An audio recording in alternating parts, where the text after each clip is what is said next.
Jusqu'à 13h, Côte-Nord. Attitude. Côte-Nord. Côte-Nord. Attitude. Et bon midi tout le monde, bienvenue à notre émission d'actualité et d'affaires publiques à Pure FM. Jean Saint-Pierre avec vous à l'animation de Côte-Nord Attitude. Ce jeudi, je suis en compagnie du journaliste de Cogeco TV qui co-anime avec moi 2 fois par semaine. Bonjour Tommy Auger. Hey, bonjour Jean Saint-Pierre. Ça va bien? Oui. T'as eu de l'ouvrage sur la pelle au cours des derniers jours, comme bien des gens? Pas de pelle, une bonne vieille souffleuse à gaz, là. La quantité qui tombe. Mais là, comme je disais ce matin à quelqu'un, j'adore la neige, mais quand je sais où la mettre, là, le problème, c'est qu'on sait plus où la mettre. C'est ça le problème. Oui, il en reste juste 4 cm à recevoir. Peut-être qu'il y a bien des gens comme moi qui ont encore bien du déneigement à faire autour de leur maison aussi. Mais voilà, pour la tempête, on a passé au travers. Pour le tournoi Ferro, quand même, t'es allé ce matin? Non, je t'ai pas allé ce matin. J'ai passé avec les gens. J'ai parlé avec des gens du comité organisateur. Là. Tous les matchs se sont joués hier. Ça a débuté à l'heure prévue ce matin. Donc, pas de retard, pas d'annulation de partie. Donc, tout va bon train.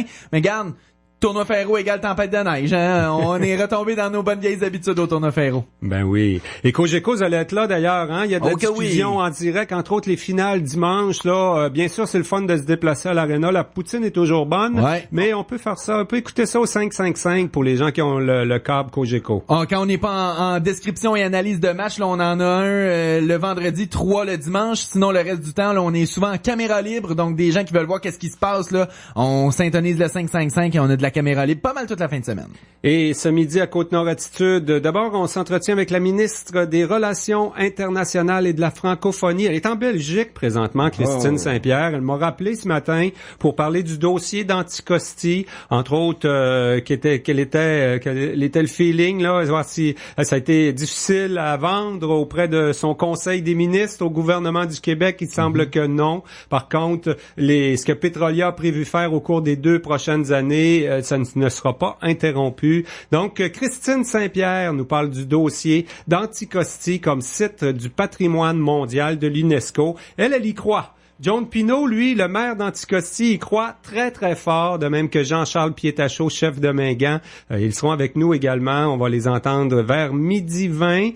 Ensuite de ça, on parle du Festival des Hivernants à compter de 12h30. Julien Pichery sera avec nous. Il est le coordonnateur de la 2e édition. Ça s'en vient du 2 au 5 mars. On se souvient, l'an passé, le Festival des Hivernants de cette île, on s'était concentré beaucoup sur le site du Vieux-Poste. Ce sera encore le cas cette année. Le site du Vieux-Poste, d'ailleurs, qui servira cette fin de semaine à des diffusions avec Ciné7. Julien Pichery nous donnera également les détails de cette activité. Et puis, vers 12h40, on parle du souper, soirée, casino. Exactement, de la Fondation régionale de l'hôpital de Sept-Îles. On en est déjà à une 9e édition de cet événement. Toujours grandiose. À chaque année, on choisit une thématique. Cette année, Moulin Rouge. Cabaret Moulin Rouge sera la thématique. Sous la présidence d'honneur de Émilie Paquette, la directrice générale de la Chambre de commerce. On nous expliquera un peu le fonctionnement, quels jeux on pourra jouer, quelles autres activités les gens auront droit à cette fameuse soirée casino de la Fondation régionale de l'hôpital de Sept-Îles. Et le tout aura lieu le samedi 18 mars. Et en fin d'émission, on reçoit Pierre Gilbert. On parle de l'Ordre du mérite Nord-Côtier puisque c'est la période de mise en candidature qui se poursuit. On sait que l'organisme rend hommage chaque année à des bénévoles, des dévoués bénévoles de notre région. On va aussi faire le point sur le tournoi Ferro qui est en cours. Pierre Gilbert est le président du comité organisateur du 40e tournoi Ferro de Sept-Îles qui se poursuit jusqu'à dimanche. Avant cette série d'entrevues sur nos ondes, on vous propose à l'instant un bulletin d'information régionale. Actualité Pure FM. D'abord, le pilote d'avion de Sept-Îles, Jacques Blouin, est décédé samedi. Il était âgé de 80 ans. Jacques Blouin était un pionnier de l'aviation à Sept-Îles. Il a débuté sa carrière en 1959. Il suivait les traces de ses amis Roland Ferguson et Henri-Paul Boudreau. Jacques Blouin s'est lancé dans l'aventure des hélicoptères dans les années 1970 en fondant d'abord Sept-Îles Hélicoptère Service.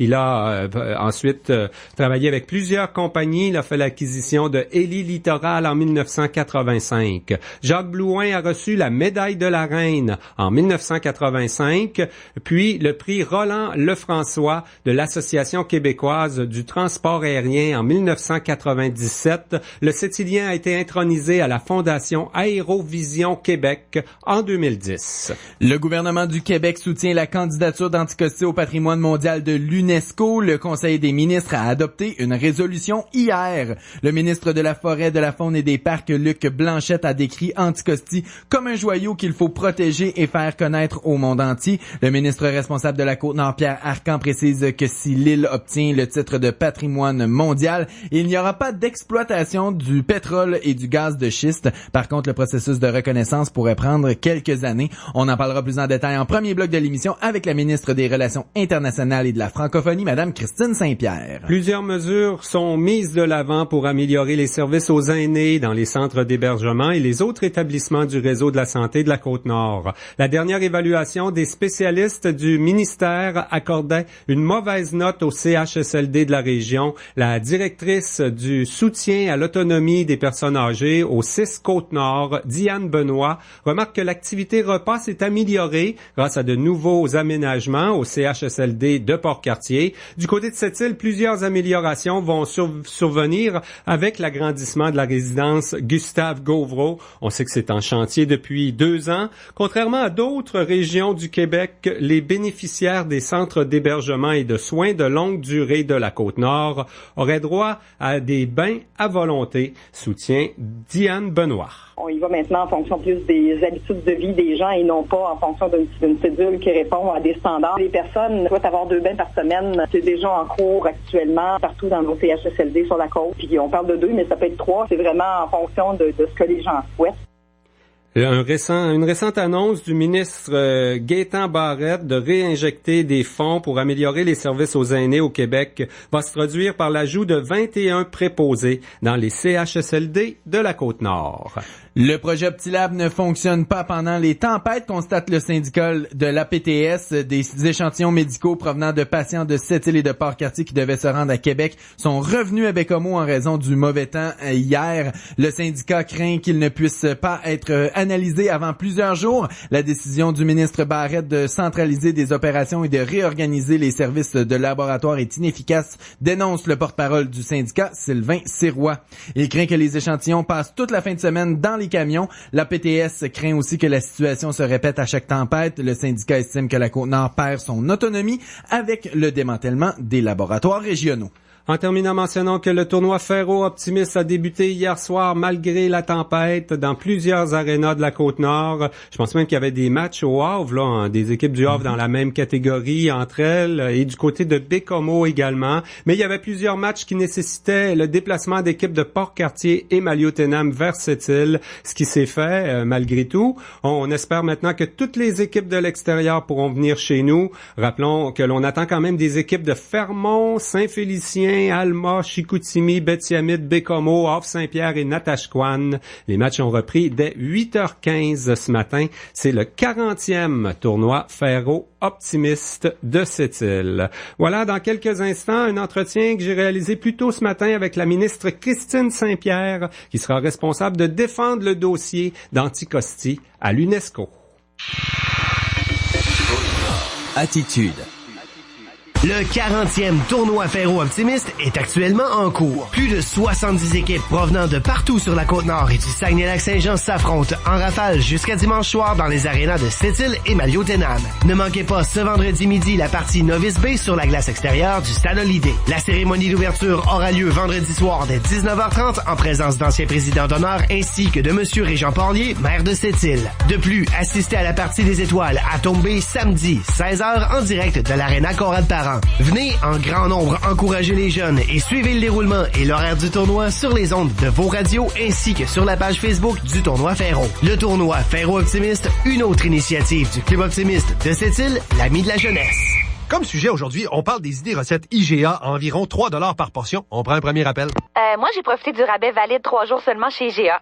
Jeudi, vendredi et samedi, les tomates en conserve compliment 796 ml sont à 59 cents. 59 cents, c'est pas cher ça. Mais là, vous avez fait quoi avec? Une sauce à spag, une soupe, une salsa. Puis aussi, jusqu'au 1er février, les emballages de 4 poivrons rouges ouverts de champ sont seulement 2 pour 4 $. Des rabais de même, ça donne le goût de cuisiner. Les recettes sont toutes sur IGA.net. Bon, c'est tout le temps qu'on avait aujourd'hui. Je m'en vais chez IGA pour profiter de ces prix renversants.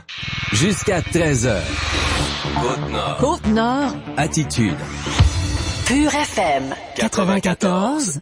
Eh bien, le gouvernement du Québec donne son consentement finalement au dépôt de la candidature de l'île d'Anticosti en vue de l'inscrire à la liste des sites du patrimoine mondial au Canada. C'est la ministre Christine Saint-Pierre qui est responsable des relations internationales et de la francophonie qui aura probablement à travailler le dossier, à le pousser un peu auprès du fédéral et de l'ONU, l'UNESCO. Bonjour, Madame Saint-Pierre. Bonjour. On est très content de vous parler ce midi à Côte-Nord Attitude. Vous êtes en Belgique présentement. Oui, en effet, je suis à Bruxelles pour faire la promotion de l'accord de libre-échange entre le Canada et l'Union européenne. Il y aura un vote qui va se tenir le 15 février prochain au Parlement européen. Alors, on est ici pour faire en sorte de faire le plus de rencontres possible pour sensibiliser les parlementaires à l'importance de cet accord commercial. Le Québec a été très impliqué dans la négociation de l'accord. Alors, c'est tout à fait normal d'être ici pour en faire la promotion. Je suis ici également pour faire des rencontres sur la question de la radicalisation menant à la violence. Vous savez qu'on a eu une grande conférence à Québec au mois de décembre et on veut continuer le travail sur cette importante question. Oui. Vous savez que l'annonce là depuis hier du dossier d'Anticosti, l'appui du gouvernement du Québec, c'était essentiel. Ça réjouit beaucoup de monde sur la Côte-Nord. Là, je regarde les réactions sur nos sites, sur les réseaux sociaux actuellement.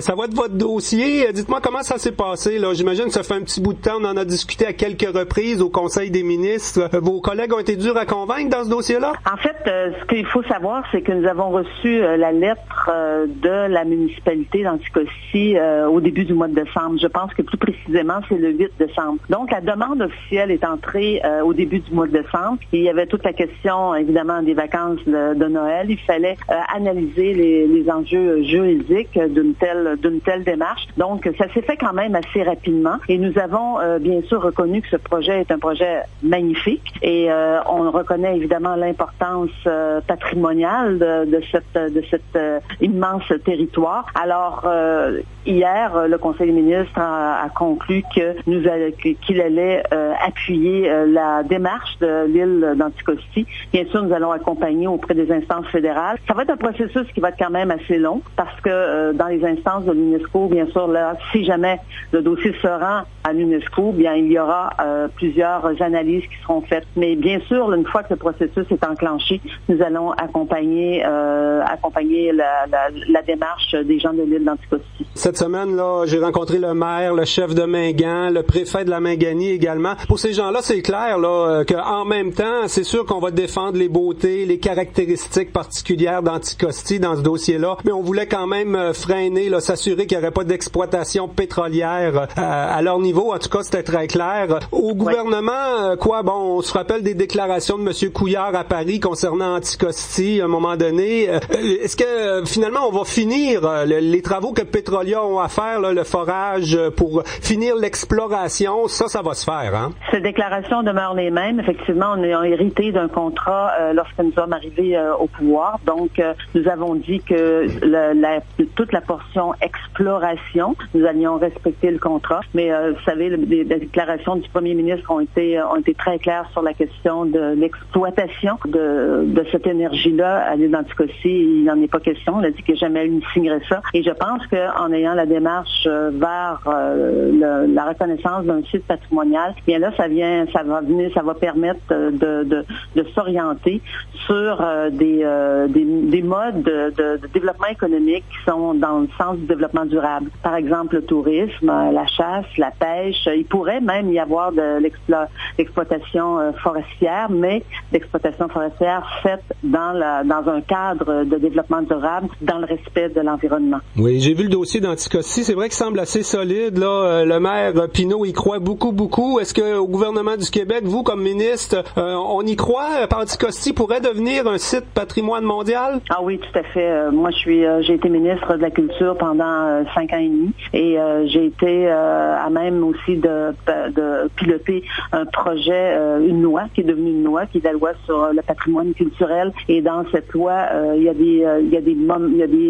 des avancées très importantes, par exemple la reconnaissance du patrimoine immatériel, la reconnaissance des paysages. Notre travail avait été souligné à ce moment-là par l'UNESCO. Donc, une fois que le fédéral aura rendu sa décision d'amener le dossier jusqu'à l'UNESCO, nous allons bien sûr faire tous les efforts possibles. On ne ménagera aucun effort pour que l'île soit reconnue site patrimonial. Ça peut prendre des démarches qui seront plus longues pour un site, par exemple, qui a déjà eu, par exemple, des ruines, qui a déjà eu de la présence humaine. C'est toujours ce qu'on nous dit dans la littérature là, de l'UNESCO.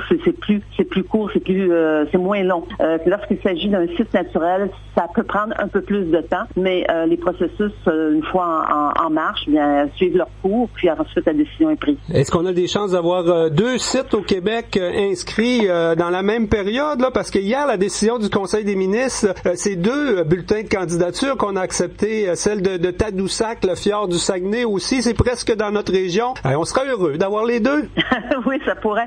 En fait, c'est une reconnaissance internationale importante. Ça amène aussi des engagements de la part de ceux qui sont propriétaires du site. Pour ce qui est du fjord, nous avions aussi à donner notre appui parce que on a une partie, nous en sommes propriétaires et la raison pour laquelle on devait appuyer, donner notre consentement à la candidature de l'île d'Anticosti, c'est parce que le Québec est propriétaire depuis 1974. Il y a le dossier d'Arvida aussi qui a été déposé, la ville d'Arvida qui a été déposée devant les instances fédérales et on n'avait pas à donner notre consentement puisque nous ne sommes pas propriétaires de la ville. Alors, c'est une question de propriété. Mais c'est clair que pour nous, ça a toujours dès le départ, ça a été un beau projet, un projet très complet d'ailleurs, très bien documenté, mais il fallait prendre le temps de bien faire les choses. Nous avons une responsabilité. Nous sommes avec le contrat dont nous avons hérité à notre arrivée. Alors, il fallait bien sûr faire les choses correctement. Et c'est ce qu'on va faire. Eh bien, Madame la ministre Christine Saint-Pierre, je vous remercie beaucoup d'avoir pris du temps à partir de l'Europe aujourd'hui pour parler aux gens de cette île et de la Côte-Nord à la radio. Ça me fait toujours plaisir. Merci beaucoup. Côte-Nord. Attitude. Pure FM 94. Monsieur le maire d'Anticosti, vous avez de nouveaux appuis, ceux de la CSN ce matin concernant la demande là, de devenir patrimoine mondial de l'UNESCO pour l'île d'Anticosti. Pour vous, l'initiative de tout ça, là, c'est carrément lié au projet de Petrolia. Là, c'est très clair dans votre tête, hein? Je vous dirais que non. Je vous dirais que oui, puis non. Comme j'ai répété à plusieurs reprises, tout le monde sait où est-ce que je me loge au niveau du tout le dossier des hydrocarbures. Je suis contre depuis la première journée que j'ai devenu maire. Mais je vous dirais que même si le dossier des hydrocarbures n'avait pas été sur la table, puis on a eu l'occasion de présenter la candidature d'Anticosti comme patrimoine mondial à l'UNESCO, on l'a refait. Fait que c'est là où c'est un peu ambigu. C'est dans le sens que le dossier qu'on a monté pour l'UNESCO est un dossier en béton. Je veux dire, l'UNESCO demande dans son classement que des endroits soient tout à fait uniques au monde. On classe pas un endroit parce que les gens sont gentils ou c'est joli. Faut vraiment que ce soit unique. Et je veux dire, le dossier qu'on a monté, qu'on a dévoilé la semaine passée, démontre sans l'ombre d'un doute que, je veux dire, cet endroit-là est totalement unique dans le monde. Pour vous, dans le fond, on mise sur le tourisme Anticosti, la chasse, la pêche, éventuellement la villégiature plus en été. C'est l'accessibilité de l'île actuellement qui manque, hein? Même à partir de cette île, de Havre-Saint-Pierre, on n'y va pas facilement et à moindre coût. C'est un peu votre priorité, l'accessibilité?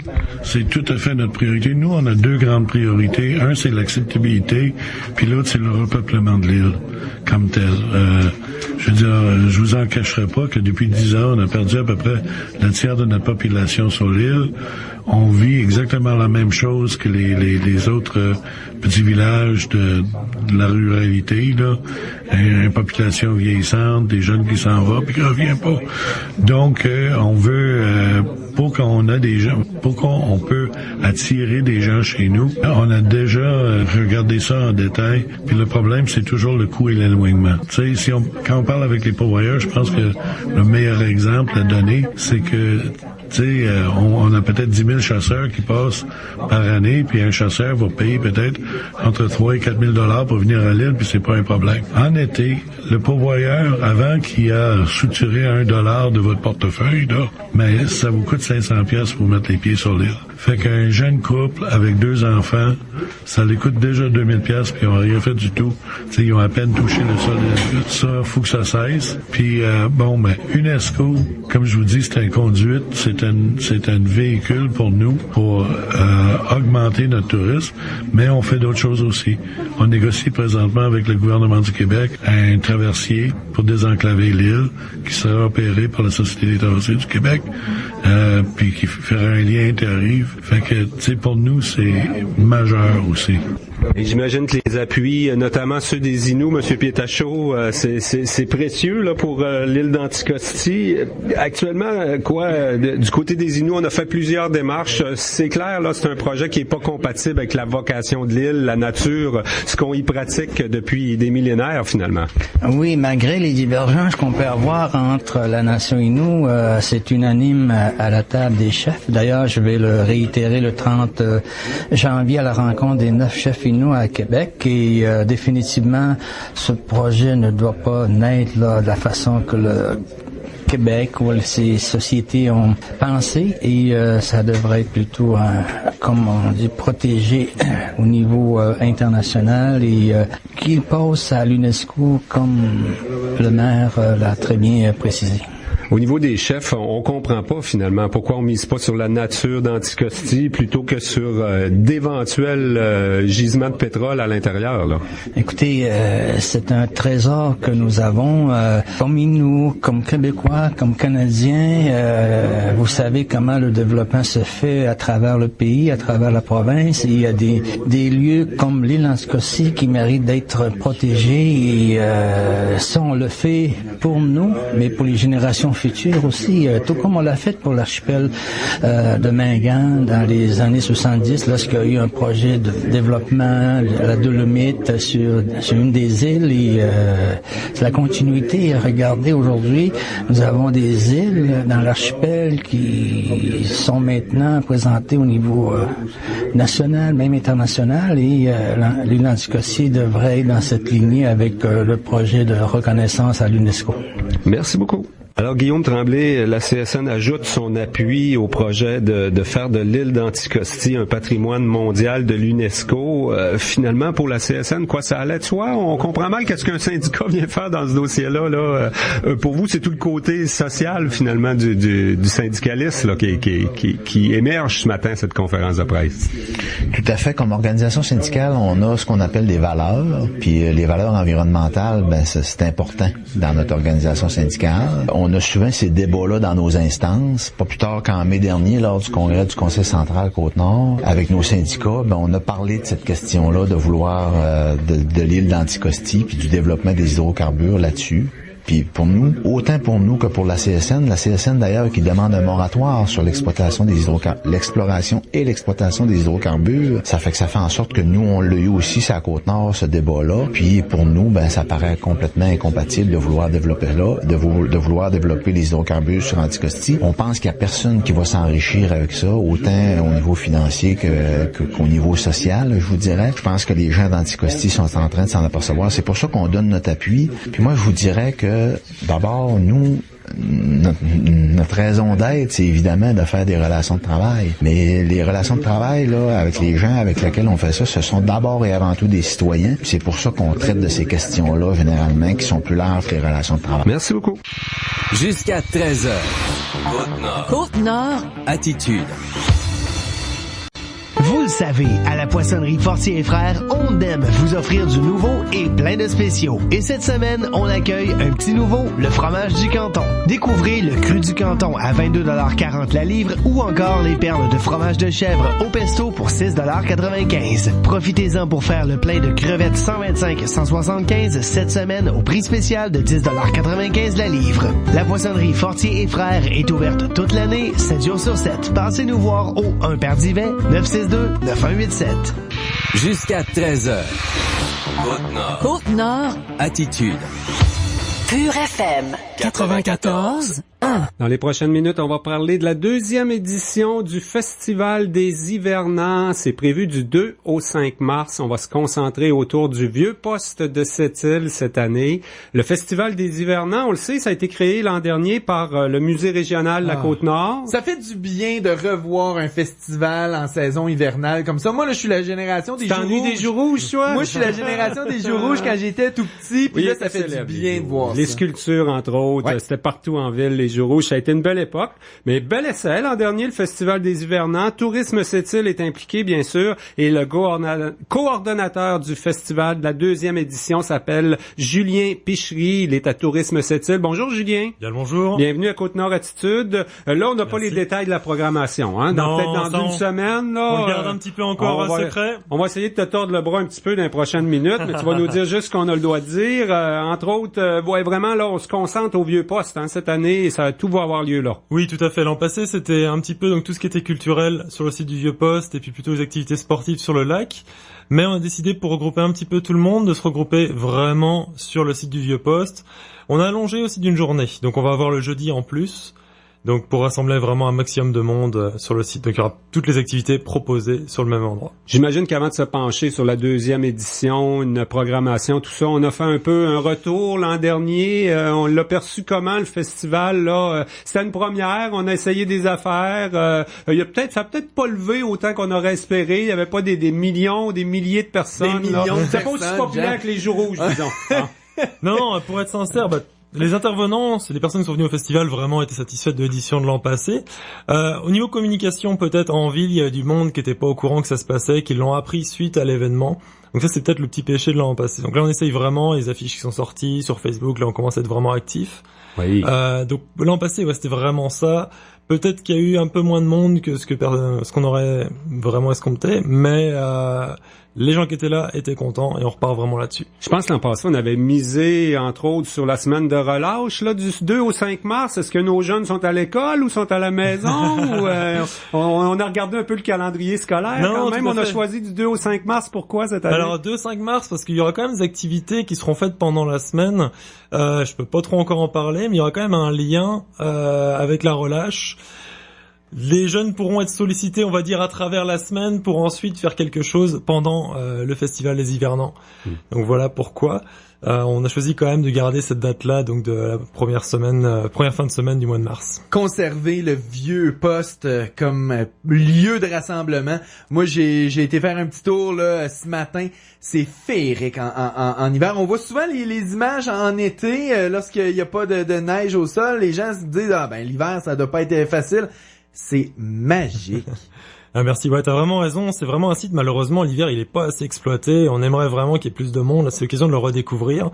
Là, il va y avoir tout un aménagement qui va être vraiment refait exprès pour l'occasion. Ça commence déjà un petit peu cette fin de semaine. Là. Pour le Ciné 7. Pour le Ciné 7, où donc il y a le mur de glace qui va être édifié. Donc il y a les équipes de la ville là, qui vont se présenter demain matin pour nous préparer ça et nous refaire bien ça. Et puis ensuite, tout sera conservé et puis même réaménagé pour le Festival des Hivernants un mois plus tard. Et là, le vieux poste, c'est notre histoire. Là, ça nous ramène pratiquement à l'époque de la Nouvelle-France. On mise beaucoup sur Exactement. Parce que c'est organisé par le musée de la Côte-Nord. On mise beaucoup sur l'histoire, le patrimoine. C'est un peu ça l'idée. Hein? Là, ça va colorer votre programmation encore cette année, j'imagine. Moi, j'ai aimé les trappeurs l'année passée. Rien qu'à travers le nom des hivernants, que les hivernants à l'époque, c'était donc des personnes qui restaient pendant l'hiver sur le site du vieux poste. Et donc on a choisi vraiment donc de mettre l'accent sur le côté culture. Donc l'an passé, en effet, il y avait un trappeur qui était là, qui nous présentait un petit peu c'était quoi le métier, qui avait apporté beaucoup justement de fourrure et tout ça, donc qui était super avec les enfants, ça a vraiment bien marché. Donc ça fait partie un petit peu du mandat du festival. Toujours cette culture, en même temps aussi une culture gastronomique. L'an passé, on avait les 3 restaurateurs qui étaient présents. Donc c'est quelque chose qu'on va reconduire cette année. Donc on va dire dans un cadre vraiment traditionnel, bouffe traditionnelle. Ce qu'on a le droit de dire, entre autres, c'est qu'on a invité encore les gens de la brasserie Saint-Pancras cette année. Il y a une entente, là. On va pouvoir déguster des bières de la Côte-Nord. Vous êtes vraiment bien renseigné. Oui, Saint-Pancras, donc l'an passé qui était déjà présent. On essaie aussi de valoriser un petit peu tout ce qui est local. Ils vont brasser donc une bière exprès pour l'événement. Oh yeah. Oh. Donc ça va être un petit peu différent de l'an passé. L'an passé, quoi, on avait... crevettes au crabe? Alors pas de crevettes crabe, ça va être plutôt de type écossaise comme bière, plutôt ambrée. Ce qui se passe l'an passé, c'est une blonde, la Corosol, donc qu'elle avait été nommée. Cette année, il y aura un concours de noms là qui va sortir à peu près dans une semaine. Donc on va en parler un petit peu sur les réseaux sociaux. Donc une bière peut-être un peu plus forte, puis peut-être plus dans l'identité justement de l'hiver, du réconfort. Qui fitterait vraiment avec le festival. Un des aspects que j'aimais beaucoup l'an dernier et qui sera probablement réitéré cette année, c'est l'aspect qu'on répond à tous les âges. Donc oui, durant la journée, durant les activités plus de jours, on s'adresse à la famille, on s'adresse un peu à monsieur, madame, tout le monde. Le soir, l'an dernier du moins, il y avait une soirée qui était vraiment plus pour jeunes adultes, pour les plus club pratiquement. Est-ce qu'on refait ça cette année que le soir, on veut penser là, à une génération là un peu plus jeune adulte? Oui, tout à fait. Alors l'an passé, avec la soirée, le concept c'est sors ton poil. Donc ceux qui le pouvaient étaient invités à s'habiller chemise à carreaux et puis avec un maximum de poils de fourrure sur la tête. Donc ça a vraiment bien marché avec les DJ qui étaient présents l'an passé, DJ locaux. Cette année, même objectif, on essaye vraiment d'avoir des jeunes. Donc il y aura des concerts d'organiser en soirée. On peut pas encore vous dire c'est qui vient. Mais au moins on sait qu'il y en a. Il manque juste le nom des groupes, c'est pas si pire. À la fois donc des concerts pour rassembler vraiment peut-être plus un public jeune, mais aussi la culture traditionnelle qui est mise en valeur avec de la danse, musique traditionnelle aussi sur peut-être une autre soirée. Oui, ben il va y avoir quand même des activités familiales. On se souvient des Jours rouges, on connaît Vieux Quai en fête. La famille, c'est important quand on organise un festival. J'imagine qu'on s'enligne là-dessus encore. Oui, exactement. Donc le dimanche sera une journée vraiment réservée aux enfants, les adultes pourront les accompagner bien entendu, et l'accès sur le site sera gratuit ce jour-là. Donc parce que le reste du temps, donc là au niveau du prix c'est sorti, donc là les passes se vendent à $15 pour l'ensemble de la fin de semaine, donc c'est quand même assez abordable au niveau du prix.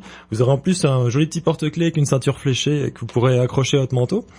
Donc $15 pour l'ensemble de la fin de semaine pour les adultes, et puis en dessous de 13 ans c'est gratuit pour tout le monde, toute la fin de semaine. Le dimanche les enfants, beaucoup d'activités pour les flots tout au cours de l'après-midi. Bon, on va le réinviter dans quelques jours quand la programmation sera connue. En attendant, qu'est-ce qu'on a le droit de dire, Julien, là, sans trop te tordre le bras, là, il y a des rumeurs, on a entendu parler de canots dans la neige, toutes sortes d'activités spéciales et traditionnelles qu'on va découvrir au Festival des Hivernants. Je pense que c'est dur à cacher parce que dimanche matin, t'as pas mal de monde qui traînait sur la rue Arnaud et puis qui a vu un canot de glace qui passait dans la baie. Donc on pensait que c'était une légende de la chasse-galerie. On avait halluciné finalement. Donc l'équipe du canot sera présente pendant le festival, donc pour nous montrer un petit peu au site du Vieux-Port, il y a pas d'eau là, c'est gelé, la rivière du Vieux-Port c'est gelé. Ce serait pour nous montrer le canot. Et puis alors le concept du canot de glace, c'est qu'il y a à la fois le canot sur l'eau mais aussi sur la banquise. Oui, comme au carnaval de Québec. Ouais, exactement. Donc ce serait un petit peu la même chose, et là le canot ne serait pas immobile, il y aurait des moyens de grimper, de faire un petit peu de trot, donc une jambe dedans, une jambe dehors et puis de courir avec le canot. Donc ça va quand même bouger un petit peu avec le canot de glace. Bon, ben le reste, on le saura la semaine prochaine quand vous nous annoncerez les détails de la programmation avec le nom des groupes et tout ça. Quand même, le Vieux-Port, c'est même pas à cette île, ça, c'est à Ouachat. Nos amis les Inuits sont impliqués, j'imagine, quoi. Oui. On souhaite la présence des Autochtones, mais ils doivent être dans l'organisation quelque part aussi. Non, exactement. Bah oui, donc cette année, l'an passé déjà on avait Shawit, donc quand même le côté autochtone, quand on met la culture vraiment en valeur, on essaye toujours qu'il y ait une dimension quand même autochtone. Cette année, c'est la même chose. Donc oui, en effet, dans l'organisation, on a les amis de Ouachat Malio, et donc à travers la programmation, il va y avoir donc des animations et puis des concerts peut-être plus à teneur autochtone, on va dire. Et puis même dans les activités aussi dans l'après-midi, au niveau de l'artisanat, l'art, la culture, qui font vraiment partie du mandat du festival.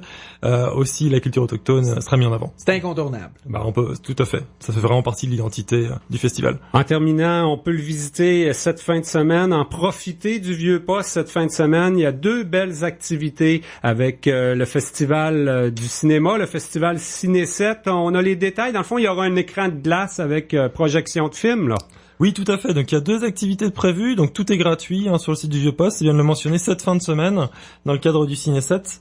Donc, le samedi à 19h, il y aura la projection de 3 courts-métrages donc sur le beau mur de glace que la ville va nous faire dans l'enceinte du site. Donc, 3 courts-métrages qui étaient présents dans le festival Regard, donc dans le Saguenay. En particulier, il y a le repas, je vais juste les mentionner rapidement. Le repas dominical, c'est une animation, celui qui a gagné le prix de la meilleure animation donc pendant le festival du Saguenay. On a aussi El Adios, qui est une fiction espagnole sur une servante bolivienne qui veut honorer les volontés de sa patronne qui est défunte. Et puis Ghost Cell, qui est une animation sur un petit peu la ville de Paris, vue comme une cellule humaine. Donc ça, c'est un petit peu le programme de ce samedi soir, donc de ces courts-métrages sur le mur de glace. Et le dimanche, donc là, c'est vraiment Jour des enfants à nouveau, projection d'un dessin animé qui dure environ 1 heure. Donc tout le monde est invité, c'est gratuit, faut apporter vos chaises, il y aura du chocolat chaud. Le but, c'est que ce soit vraiment convivial. Le dessin animé s'appelle La légende de Sarila. Donc ça se passe, donc c'est une légende inuite. Donc c'est un village inuit qui rencontre certains problèmes. On fait appel à une vieille légende et donc avec toutes les conséquences et les aventures qui vont en découler. Donc un très beau dessin animé. Traînez vos chaises et votre popcorn. Ouais, non, vraiment. Avez-vous besoin d'aide pour déneiger ou c'est prêt ou Vieux-Poste? Il y a quand même 45 cm. Non, mais demain, là, surveillez mon émission de Connecté la semaine prochaine. Moi, je me rends là demain et je vais aller prendre des images de la construction et de l'organisation du mur. Donc, dans Connecté la semaine prochaine, on pourra voir comment ça s'installe un site comme ça, le mur de glace, comment que ça se fait, qu'est-ce qu'on a de besoin pour faire la projection. Donc, surveillez mon émission de Connecté la semaine prochaine. Eh bien, Julien Pichery, un gros merci pour toutes ces informations concernant la 2e édition du Festival des Hivernants et cette activité avec Ciné 7 cette fin de semaine au Vieux-Poste de Sept-Îles. Un gros merci pour ta présence en direct à Côte-Nord Attitude. Merci beaucoup, merci à vous. Voilà, sur ce, dans quelques instants, on parle de la soirée Casino qui s'organise également au mois de mars. C'est toujours au profit de la Fondation de l'Hôpital Régional. Côte-Nord. Attitude. Du lundi au vendredi à 9h40 et 16h45, Aluminerie Alouette présente En bref chez nous, une émission consacrée aux organismes à but non lucratif.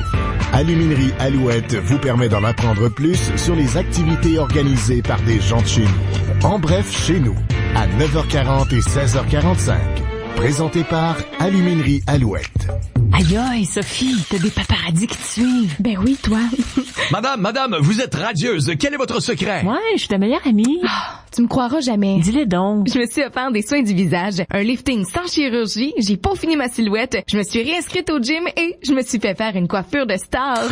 Seigneur, ça a dû te coûter un bras? Ben non, regarde, j'ai encore mes 2 bras grâce à la boutique Attraction. T'as plein d'offres à 50% du prix partout à travers le Québec. Toutes les femmes en rêvent et moi, j'en fais une réalité. Boutiqueattraction.com, 100% plaisir pour 50% du prix. Côte-Nord. Attitude. Pure FM 94.1. La directrice de la Chambre de commerce de Sept-Îles s'implique cette année comme présidente d'honneur de la 9e soirée Casino. Tommy, elle est avec nous, Émilie Paquette, de même qu'une porte-parole de la Fondation régionale de l'hôpital de Sept-Îles qui organise ce casino et qui en bénéficie également depuis 9 ans, j'imagine. Hein? Ça a dû être consécutif, ça, 9 soirées Casino. Tu es déjà allé au casino, toi? Ben non, j'ai pas encore eu l'occasion. Souvent, c'est des soirées où je m'occupe de mes enfants. Je veux pas me trouver des défaites, là, mais c'est souvent ça. Mais j'aurai l'occasion. De toute façon, c'est pas la dernière, là. Fait que j'aurai l'occasion d'y aller un jour. Peut-être cette année, on sait pas. Émilie Paquette, est-ce que tu m'invites? Ben, je t'invite officiellement, mon cher, et juste pour l'information de nos chers auditeurs, j'ai aussi des enfants. Ah ouais, c'est ça, hein, c'est pour ça que je disais, c'est pas une excuse. Cindy Basso également, bonjour. Allô. Donc, coordonnatrice aux activités bénéfices pour la Fondation. Premièrement, Émilie, avoir accepté la présidence d'honneur cette année, tu mets tes couleurs. Est-ce que c'est toi qui as choisi le thème? Et je n'ai pas choisi le thème seul, mais je peux dire par contre que j'ai participé à la réflexion qui a contribué au choix du thème, parce que ça fait 3 années là, que je m'implique au sein du comité organisateur de cet événement-là. Écoute, c'était un honneur pour moi. Là, le titre le dit, président d'honneur. L'honneur est pas pour la Fondation, mais pour moi, que la Fondation m'ait demandé tu sais que d'habitude, ils font travailler fort, les présidents d'honneur, à faire de la cueillette d'argent, recruter des gens. C'est le genre de défi auquel je suis habituée. Hein. L'année dernière, je l'ai fait pour l'Envol. Cette année, je le fais pour la Fondation. Ce sont toutes des causes qui se valent. Mais la Fondation en soi, pour moi, c'est un incontournable. Notre santé, c'est primordial. C'est primordial pour, entre autres, se doter d'instruments médicaux qui sont très importants, qui contribuent à la santé des citoyens de cette île et de toute la Côte-Nord. Oui. L'argent reste ici, faut le dire. Le thème Cabaret Moulin Rouge. Là, est-ce que vous demandez aux gens, bon, Moulin Rouge, on le sait, là, des fois, ça peut être un petit peu osé comme vêtement. Est-ce qu'on demande aux gens de s'habiller osé? C'est les madames à paillasse qui lèvent les jambes, ça, hein, Moulin Rouge, là?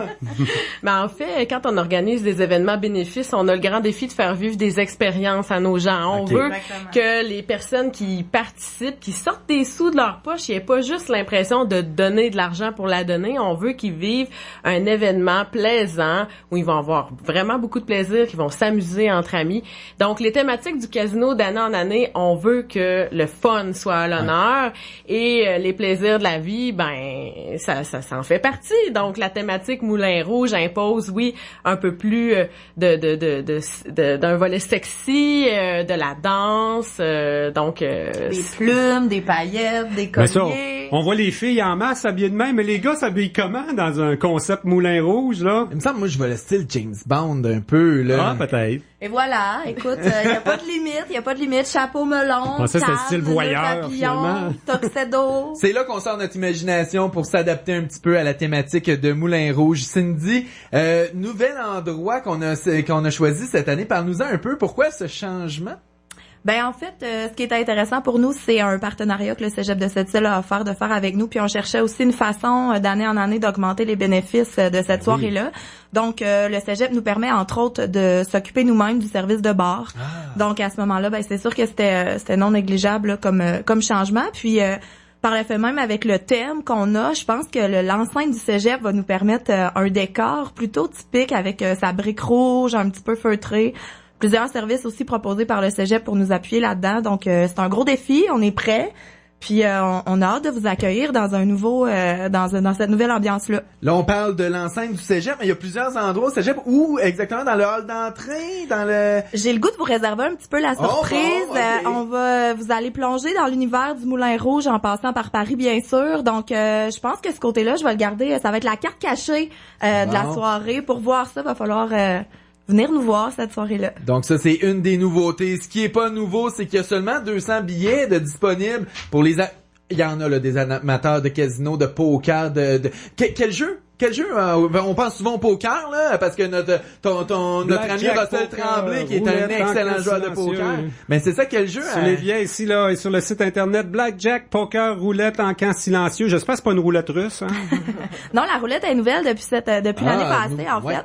Donc, je pense que ça l'a piqué la curiosité des gens l'année passée, puis là, je pense que ça va créer une espèce de...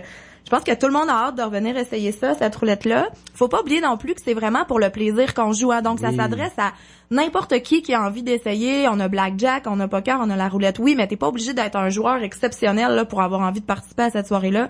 On a des femmes, des hommes, des gens expérimentés, des gens un peu moins. Donc, je pense que c'est une soirée ouverte à tout le monde pour avoir du plaisir. Puis c'est là-dessus qu'on focus, finalement. En même temps, d'un autre côté, Cindy parlait du volet accessible, mais il y a aussi certaines tables où on voit que la compétition embarque en cours de soirée. Absolument. Quand on arrive au final, là, on sent vraiment qu'il y a de l'énergie dans l'air, puis ça donne une ambiance vraiment très intéressante. C'est une belle occasion, là. On se dit, bon, ben moi, j'aimerais ça, d'habitude, j'aimerais ça aller jouer au casino, mais aller perdre 200$ au casino ou aller donner 200$ à la fondation, il me semble que le choix se fait assez facile. C'est sûr, puis avec le 200$, dans le fond, avec l'achat de votre billet, vous avez, oui, les jetons pour participer aux tables de jeu, mais vous avez aussi un service de bouchée, un cocktail de bienvenue, des surprises de l'animation, un spectacle, écoute, un encan silencieux. Je pense que l'événement en soi consiste pas juste à venir jouer, mais comme on disait tout à l'heure, à vivre quelque chose de différent, puis ça devient un rendez-vous incontournable, je pense, d'année en année. Les gens sortent de là, puis ils se rappellent, hey, l'année passée, le thème c'était ça, l'année d'avant c'était ça. Là, je pense que les gens ont hâte de venir à cette C'était quoi soirée-là. déjà le thème l'an passé? C'est la croisière. Alain Chevalier, sa conjointe, qui était exactement. président d'honneur au Centre des congrès. Et c'est très professionnel, faut le dire, hein. Vous avez des croupiers, là, qui sont habitués, qui reviennent année après année. C'est une ambiance très professionnelle. Oui, puis les croupiers, ben en fait, quand tu y as goûté une fois, je pense que souvent on voit les mêmes gens qui reviennent. On offre une petite formation la veille de la soirée pour s'assurer que tout le monde est bien à l'aise dans son rôle. Mais il faut pas oublier que cette soirée-là, c'est 90 bénévoles et plus là qui sont là, qui se mettent à l'œuvre pour offrir cette soirée d'envergure-là. Sur leur 36 d'ailleurs, c'est une soirée casino. Absolument, tout le monde est beau, belle, puis on a le sourire, embarque. Puis cette année, on va essayer encore plus d'embarquer dans la thématique au niveau des bénévoles. Donc j'invite vraiment les gens à le faire. On trouve que le sujet, le thème est propice à ça. Fait que lâchez votre fou, puis n'hésitez pas à... Imaginez. Pour s'assurer que les femmes soient belles lors de cette soirée-là, nous, au niveau des bénévoles, le casino, on offre la coiffure et le maquillage. Ben oui, c'est ça, exactement. On s'occupe bien de nos gens quand même. Donc, ce sera le samedi 18 mars 2017 du côté du Cégep de Sept-Îles. Pour les billets, je rappelle qu'il y en a seulement 200 en circulation, donc faudra faire vite. Et on se procure où? En fait, ils sont déjà disponibles auprès des bureaux de la Fondation. Donc, vous pouvez téléphoner ou passer nous voir. C'est toujours le même numéro, 418-962-9761, poste 2407. Et bien sûr, Émilie en aura avec elle dans son bureau de la Chambre de commerce. Donc, vous pouvez la téléphoner, je pense. Oh, Émilie, je te laisse donner le numéro par cœur. 968-3488, poste 1, mais partout où je serai, j'aurai des billets dans ma sacoche, ne vous en faites pas. Donc vous allez être grandement sollicités, amis et partenaires. Tu sais, Tommy, que c'est pas juste pour les gens d'affaires, les casinos, ou pour la vieille génération comme moi. Là, les jeunes, la génération Cindy s'intéresse beaucoup aux casinos aussi. Ça fait que, puis en plus, on déménage au cégep. On va peut-être avoir plus de jeunes cette année. Là. Écoute, tout est possible. Puis je veux aussi rajouter, surveillez vos boîtes de courriel. Cette année, on va faire beaucoup d'envois là dans vos boîtes, donc ce sera possible d'avoir toute l'information sur cette plateforme-là. Je termine en disant que Steve Guillemette, là, on a vu dans les derniers jours, dernières semaines, il a gravi le mont Aconcagua. Aconcagua. Ouais, Aconcagua. Mon accent est pas très bon. Mon espagnol est On aura l'occasion là de vous réinviter dans les prochains jours, prochaines semaines pour que vous veniez nous en parler, mais on prend l'occasion là sur les ondes de le féliciter pour cette belle démarche en lien avec la Fondation également. On a vu beaucoup d'images et beaucoup d'appui à Steve Guillemette. Donc on aura l'occasion de vous réinviter, mais sinon bonne continuité pour le casino. Merci Émilie Paquette et Cindy Basso. Ça fait plaisir, merci à vous. Dans quelques instants, on reçoit Pierre Gilbert à cette émission Côte-Nord Attitude. Il est supposé venir parler de l'Ordre du mérite nord-côtier, mais ça donne qu'il est président du comité organisateur du tournoi Ferro. C'est bon? Attitude. Votre magasin Hockey Expert de Place de Ville procède présentement à sa grande liquidation de patins et de bâtons de hockey. Obtenez jusqu'à 50% de rabais sur une grande sélection de bâtons et jusqu'à 70% de rabais sur une sélection de patins de grande marque en magasin. Mais faites vite, les quantités sont limitées. Et à ce prix-là, ça va partir rapidement. Toute l'équipe de votre magasin Hockey Expert de Place de Ville souhaite bonne chance à tous les participants du tournoi Ferro Optimiste. Côte-Nord. Attitude. Pure FM 94. La compilation. La compilation. Salut, c'est David. Du lundi au vendredi, dès 18h, je vous invite à un voyage dans le temps musical à Pure FM avec la compilation. Parce que commencer la soirée avec ça... Oh, wow, wow, wow, ma petite Julie, j'étais pas si jeune, je t'aurais pris... Et ben ça... Ben, me semble que ça fait du bien. Commencez vos soirées de semaine du bon pied avec la compilation dès 18h. Pure FM 94. Et là, on va parler d'abord de l'Ordre du mérite nord-côtier, mais on n'aura pas le choix de parler aussi du tournoi Ferro qui a commencé dans la tempête. Pierre Gilbert, d'abord, porte-parole de l'Ordre du mérite nord-côtier. Président de ça, toi? Ouais. T'es président de combien d'affaires, toi, Cécile? T'es sur quoi? 8 conseils d'administration, belle retraite. Ces deux-là, c'est assez. OK, t'as juste ces deux-là. Alors, j'en ai d'autres, mais président, ces deux-là, c'est assez. OK. Mais l'Ordre du mérite, en fait, on est en pleine période de candidature, on le sait. On cherche des bénévoles, là, qui ont œuvré pour une organisation, pour une cause, plus de 15 ans. Il y en a quand même beaucoup, là, sur toute la Côte-Nord. Ben, c'est notre 36e cette année. Alors, depuis les 35 dernières années, là, j'étais pas là dans le début, là, mais on peut facilement figurer, 10-12 par année. Fait que, plus les gens à titre posthume, plus les organismes, plus les certificats d'honneur et mérite. Fait que c'est sûrement au-dessus de 400 là, personnes et groupes là, qui ont été honorés là, depuis... Je pense qu'il n'y a jamais personne qui a dit non. Hein. C'est un hommage qui se refuse pas, qui fait plaisir. La plupart des gens l'ont vécu avec beaucoup de bonheur. Je peux dire qu'il y a une couple de personnes que j'ai appelées là, puis fallait tordre des bras. Quasiment, tu sais, ils pensent qu'ils méritent pas ça là, tu sais, puis des fois on est humble face à ce qu'on a réalisé. Si votre entourage vous a choisi, puis que vous êtes là, c'est parce que pas vous le méritez là. Prenez-le puis acceptez-le là. En même temps, moi j'ai monté un dossier l'année passée avec mon ami ici Daniel Potvin, puis ça se fait assez bien, hein, c'est pas trop compliqué, le formulaire est pas trop méchant, on n'a pas besoin d'y passer des heures et des heures à fouiller dans les archives puis des documents puis tout. Au fil des années, on a simplifié on l'a simplifié beaucoup là, c'est sûr que plus que les personnes ont du texte à nous donner, mais mieux que c'est là. Si faut que les gens soient respectueux des directives, parce que on va être plus sévère. Là. On est toujours sévère un petit peu là-dessus, là, pour assurer que les gens suivent bien les directives, mais c'est pas compliqué là. Fait que, je pense que c'est une belle cérémonie qu'on organise. Quoi, c'est en juin d'habitude, premier dimanche de juin. Oui, effectivement. Finalement, c'est quand même de plus en plus connu lors du mérite. Est-ce que les dossiers de candidature rentrent présentement? Quoi, il y a encore quelques semaines là. Bon, oui, c'est jusqu'au 15 mars. Alors, je sais que notre personne qui s'occupe de ça là, passe de temps en temps à voir au bureau des archives nationales, parce que c'est là que les gens envoient je pense qu'il y en a rentré quelques-uns, mais je sais que les gens doivent être actuellement là en préparation des textes, puis bon... c'est pour ça que c'est important d'en parler immédiatement pour que les gens puissent là, être au courant, aller chercher le formulaire et le remplir. Effectivement, c'est sûr, des fois, ça peut paraître pas long, mais des fois, quand tu commences à fouiller, ben là, tu te rends compte que la personne en a fait plus que tu penses. Ouais, t'en ajoutes. Puis comme je dis à des gens, si vous avez pas le temps cette année de le compléter, ben au moins vous aurez une partie de fête puis vous le présenterez l'an prochain. Ouais. C'est pas dramatique à ce niveau-là. Là. Bon, puis les formulaires, ben c'est encore aux archives. On peut se les procurer peut-être plus facilement sur Internet. Il y a un site, hein, omnc.org. Alors le formulaire est là. On a même une liste là une checklist qu'on peut dire en bon français. Fait que les gens suivent ça. Puis bon, à ce moment-là. Ils font le recherche tranquillement, puis normalement, ils présentent, il faut que le 15 mars, ça soit rentré au bureau des archives. Nous, après ça, c'est l'étape des jurys qui embarquent, etc., là. Et puis, bon, en début d'avril, normalement, là, mi-avril, normalement, on sait à peu près là, les gens qui ont été choisis. Là. C'est important de le dire que c'est la grande Côte-Nord au complet. Des fois, on connaît des gens dans un petit village, dans un petit coin qui en a tellement fait pour ce coin-là. Des fois, c'est un peu plus difficile à aller chercher ces gens-là, mais c'est important de penser à eux puis de remplir pour eux. Là. Ben c'est sûr que c'est les gens des communautés qui doivent penser à leurs gens autour d'eux, là, sur la base Côte-Nord ou à Fermont ou des endroits comme ça.